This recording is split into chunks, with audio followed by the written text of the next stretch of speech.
Hi everyone, I'm Mahesh, a postdoctoral researcher at CISPA. I will be presenting a recent work titled Leakage-Resilient Key-Dependent Message Secure Encryption Schemes, which has been accepted at INDOCRYPT 2024. This is a collaborative work with Dhairya Gupta and Harihar Swaminathan from IIT Delhi and myself carried out during my postdoctoral tenure at IIT Delhi. In this presentation, I will begin with a brief introduction to encryption schemes and an overview of the standard security notion. Next, I will discuss the concepts of leakage resilience and key-dependent message security.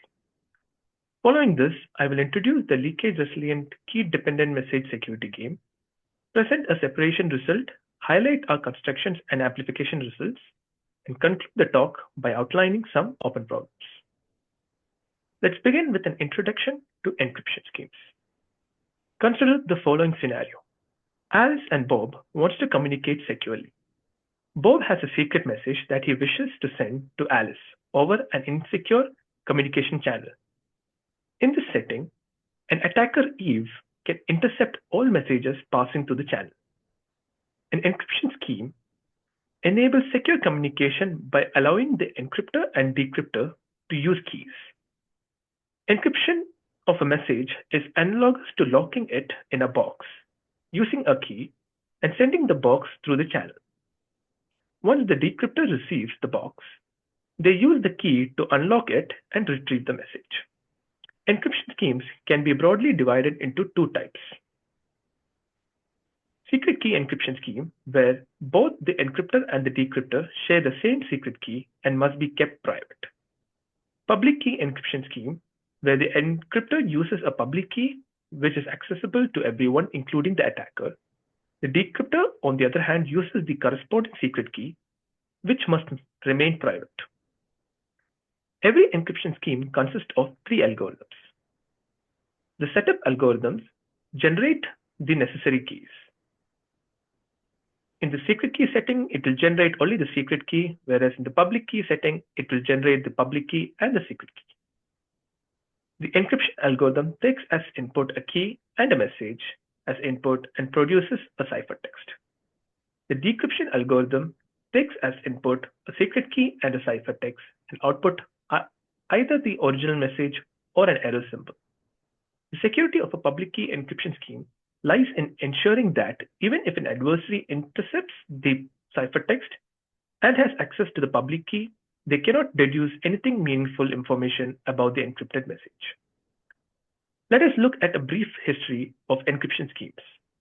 The concept of public key cryptography was introduced by Diffie and Hellman in 1976, along with the first key exchange protocol. Shortly after, Rivest, Sharma, and Adelman developed the first public key crypto system based on the difficulty of factoring large numbers. However, it wasn't until 1984 that Goldwasser and Mickley proposed the notion of semantic security, which became the standard definition of security in cryptography. Let us start by looking at the definition of standard security. More formally, an encryption scheme is considered secure under standard security definition if no efficient adversary can win the following game with significant advantage over random guessing. The security game proceeds as follows. A challenger initializes the encryption scheme by running the key generation algorithm. This algorithm generates a pair of keys, a public key PK and a corresponding secret key SK. The public key is sent to the adversary while the secret key SK is kept private.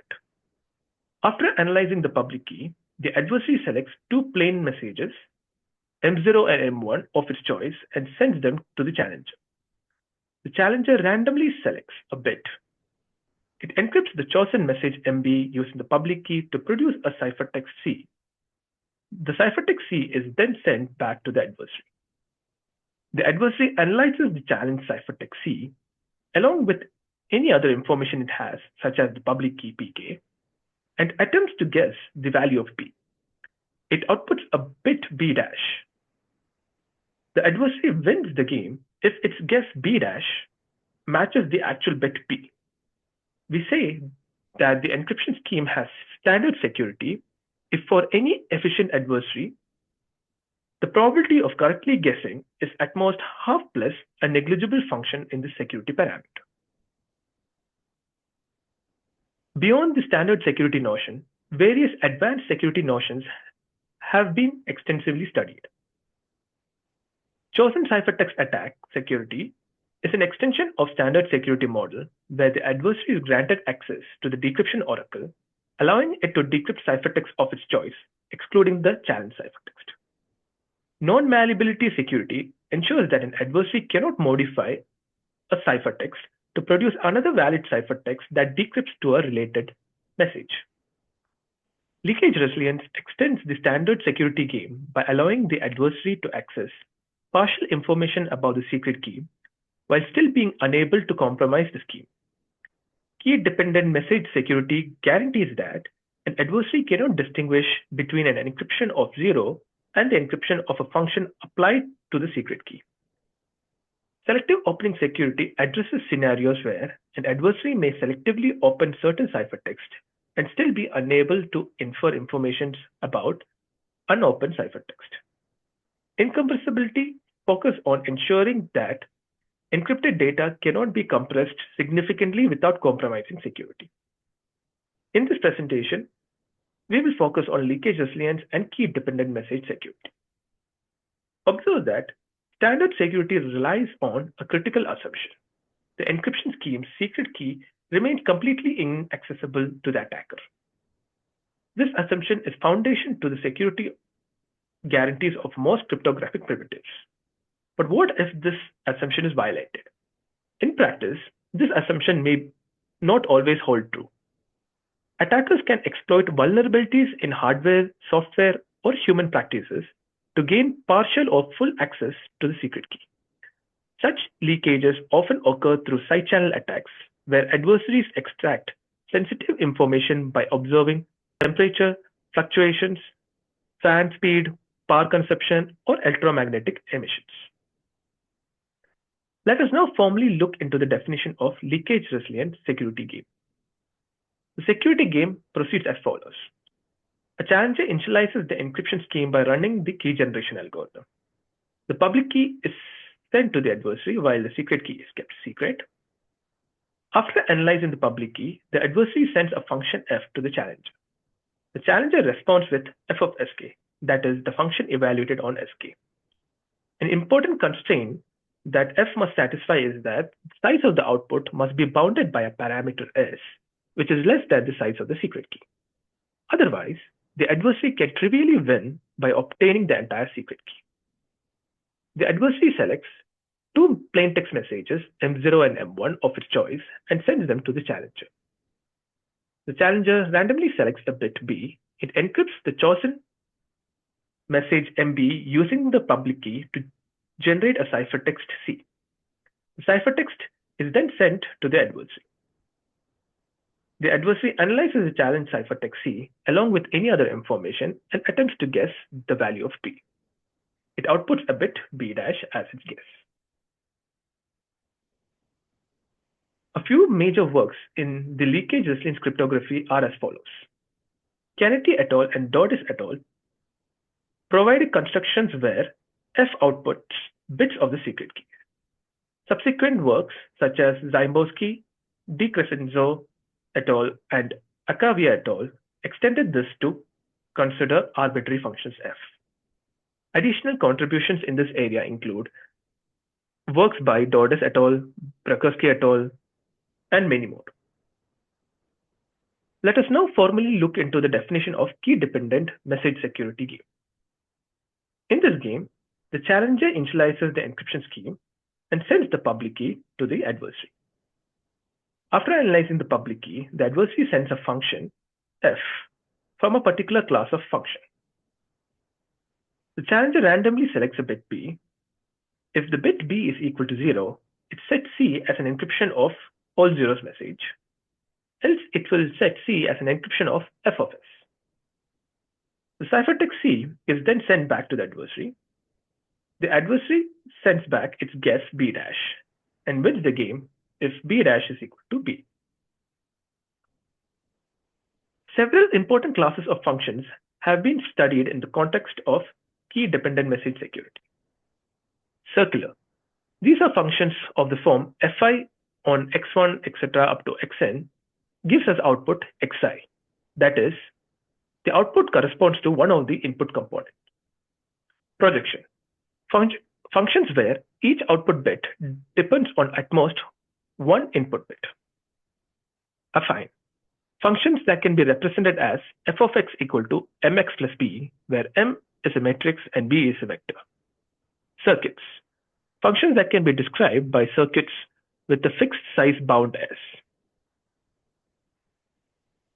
In the KDM setting, Black et al. Formalized the notion of key-dependent message security. Bonnet et al. Proposed the first KDM secure public key scheme based on DDH assumption.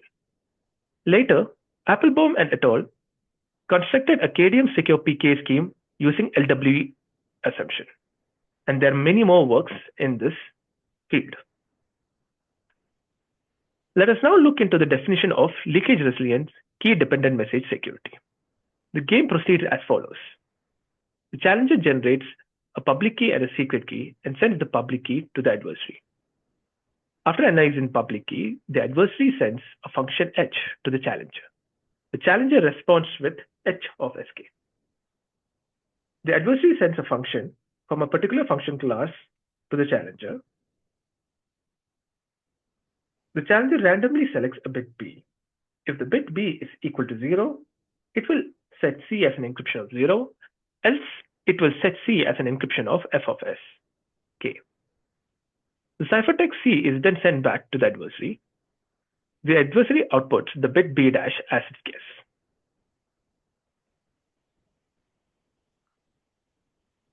Naur and Segev demonstrated that the BHHO construction is leakage resilient.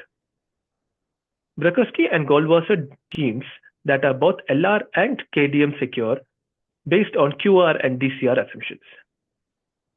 Hajiabadi et al. Constructed LR and KDM secure schemes using homomorphic hash proof systems. Brzezinski et al. Used batch encryption to design schemes that are LR and KDM secure based on DDH, LPN, and other standard assumptions.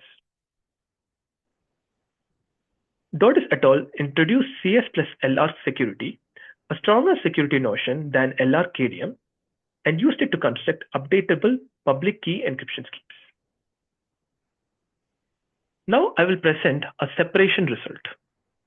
We formally prove that a scheme that is both leakage resilient and key-dependent message secure does not imply that it is leakage resilient key-dependent message secure. To demonstrate this, we construct a SK scheme that is LR and KDM secure, but not LR-KDM secure for the same class of functions.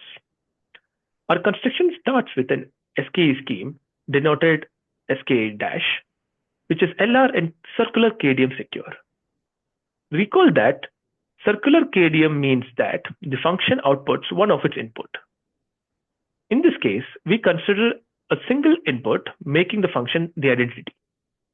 We also use a pseudo-random function denoted as PRF in our construction. The setup algorithm of our construction runs the SKE- setup algorithm to generate its secret key, SKE.sk, and also generates a key for the PRF. The secret key of a scheme is the combination of these two keys. To encrypt a message M, the algorithm checks if M is equal to SKE.sk. If M is equal to SKE.sk, it sets C0 to the PRF evaluated at 0. Otherwise, it sets C0 to the PRF evaluated at 1. Then it generates C1 as the encryption of M using SKE dash. The ciphertext consists of the pair C0-C1. To decrypt the ciphertext C0-C1, the decryption algorithm runs the SKE dash decryption algorithm on C1 and completely ignores C0. We will first show that this new scheme is LR and KDM secure. If an adversary A breaks the LR security, then the LR security of SKE dash is compromised. This is shown by constructing a reduction B, which on receiving the leakage function H from A generates a PRF key K and relays the function H K, to the challenger. To generate the challenge ciphertext, it then generates C0 as PRF evaluated on 0, where C1 is obtained from the challenger. Similarly, if adversary A breaks the F-KDM security, the KDM security of FKE- is broken. Here we set f of x, y equal to y. In this case, the reduction B generates a random C0 rather than using the PRF.